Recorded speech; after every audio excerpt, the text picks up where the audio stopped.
নিচে বিশিষ্ট কয়েকটি তাফসিরের আলোকে সূরা আল ফাতিহার মূল শিক্ষা আলোচনা করা হলো। ১. তাফহিমুল কুরআন, মাওলানা সাইয়্যেদ আবুল আলা মওদুদী।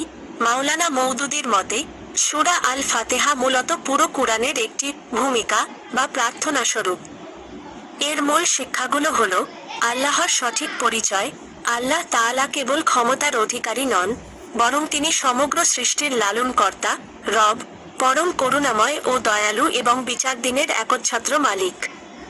বান্দার অঙ্গীকার, ইয়াকা না বুদু ওয়া ইয়াকা নাস্তাইন। আয়াতের মাধ্যমে বান্দা আল্লাহর কাছে এই অঙ্গীকার করে যে সে একমাত্র তারই ইবাদত করবে এবং প্রতিটি কাজে কেবল তারই সাহায্য প্রার্থনা করবে। এটি শিরক ও আত্মপূজার সম্পূর্ণ মূলোৎপাটন করে। হেদায়াত বা সঠিক পথের সন্ধান।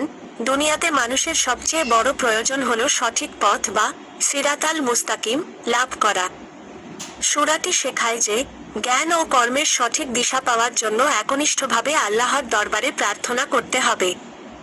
২. মা আরিফুল কুরআন, মুফতি মুহাম্মদ শাফি উসমানী। মুফতি শাফি উসমানী রহ এর মতে, সূরা আল ফাতিহা হলো হামদ, প্রশংসা ও দুয়া, প্রার্থনা এর এক অপূর্ব সমন্বয়। এর প্রধান শিক্ষাগুলো হলো: দোয়ার আদব বা শিষ্টাচার। আল্লাহ তাআলা এই সূরায় শিখিয়েছেন যে কোনো কিছু চাওয়ার আগে কিভাবে আল্লাহর প্রশংসা করতে হয়। সূরার প্রথমাংশে আল্লাহর গুণগান ও বরত্ব বর্ণনা করা হয়েছে এবং শেষাংশে নিজের প্রয়োজনের কথা তুলে ধরা হয়েছে। সৎপথের অনুসারীদের অনুসরণ। মুমিন বান্দা যেন নবী, সিদ্দিক, শহীদ ও সৎকর্মপরায়ণদের, যাদের ওপর আল্লাহর নিয়ামত বর্ষিত হয়েছে, পথ অনুসরণ করে এবং আল্লাহর গজব ও পথভ্রষ্টদের পথ, ইহুদি ও নাসারারূপী বিপথগামী ধারা থেকে বেঁচে থাকে, সেই শিক্ষা দেওয়া হয়েছে। ৩. তাফসির ইবনে কাসির, হাফিজ ইবনে কাসির। তাফসির ইবনে কাসিরের বর্ণনানুযায়ী এই সূরাটি তাওহীদ, একত্ববাদ এবং পরকালের বিশ্বাসের ওপর সবচেয়ে জোরালো ভিত্তি স্থাপন করে। তাওহীদের ৩ প্রকারের প্রতিফলন। তাওহীদে রুবুবিয়াহ, আল্লাহ সবার রব, রব্বিল আলামিন আয়াতে ফুটে উঠেছে। তাওহীদে উলুহিয়াহ, ইবাদতের একমাত্র হকদার আল্লাহ, ইয়াকা না বুদু আয়াতে স্পষ্টভাবে প্রতিষ্ঠিত হয়েছে। তাওহীদে আসমা ওয়াস সিফাত, আল্লাহর সুন্দর নাম ও গুণাবলী, আর রাহমানির রাহিম আয়াতে প্রতিফলিত হয়েছে।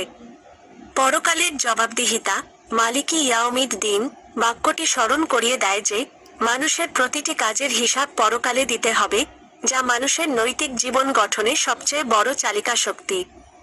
৪. তাফসির ফি জিলালিল কোরআন, সাইয়্যেদ কুতুব। শহীদ সাইয়্যেদ কুতুব এই সূরার আত্মিক ও মনস্তাত্ত্বিক দিকের ওপর বেশি জোর দিয়েছেন। সৃষ্টিকর্তা ও সৃষ্টির নিবিড় সম্পর্ক। এই সূরাটি বান্দার হৃদয়ে আল্লাহর এমন এক জীবন্ত অনুভূতি জাগায় যেখানে বান্দা বুঝতে পারে যে সে কখনোই একা বা অভিভাবকহীন নয়। সমগ্র অস্তিত্বের পরিচালকের সাথে তার একটি সরাসরি ও আত্মিক সংযোগ তৈরি হয়।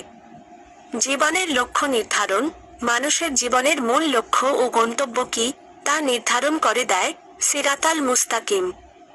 এই পথ হলো সেই সুনির্দিষ্ট জীবন ব্যবস্থা যা আল্লাহর পক্ষ থেকে নবীগণের মাধ্যমে নাজিল হয়েছে।